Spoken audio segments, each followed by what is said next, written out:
very direct. The second thing, mimi kama Dede Nyoro na wafuasi wangu kutoka leo nimeingia chama inaitwa People's Party of Kenya.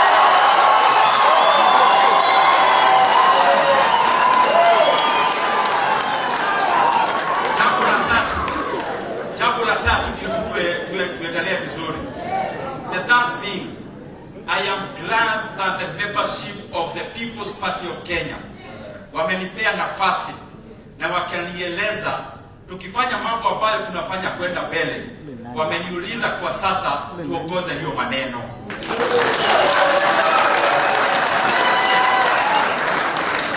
Na mimi nimeitikia hiyo mwito.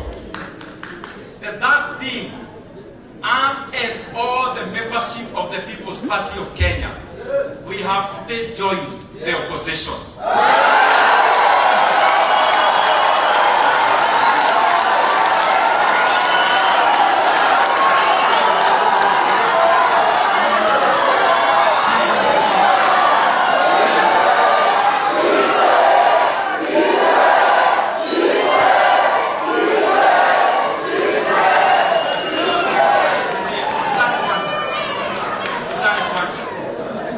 The other point I want to request the Kenyan people.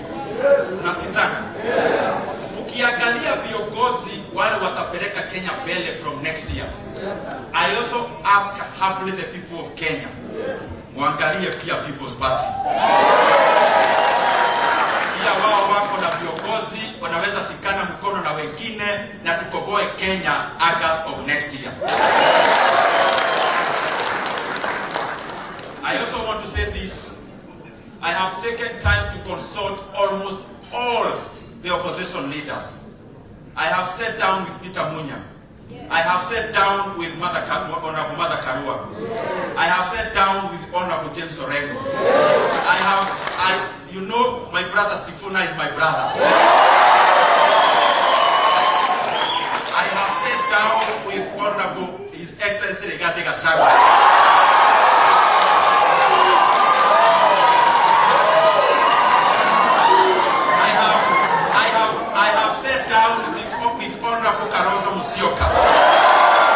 I have consulted even many others I could have forgotten.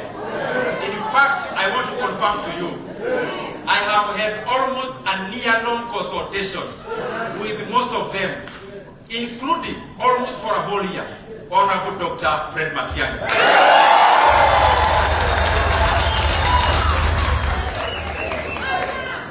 And therefore, I want to say this. In all the people's tours, that is the People's Party tours, all the aspirants of the opposition are invited. Anytime. Wewe kama unatoka chama ambayo ni ya kukomboa Kenya next year, iko katika chama yote ambayo inasema hii serikali imedhulumu wa Kenya ya kutosha, na kwa sababu ya hiyo tamu yao ni moja peke yake. Ukisikia People's Party iko kwenu, unakuja, tunakupea nafasi because we are all brothers and sisters.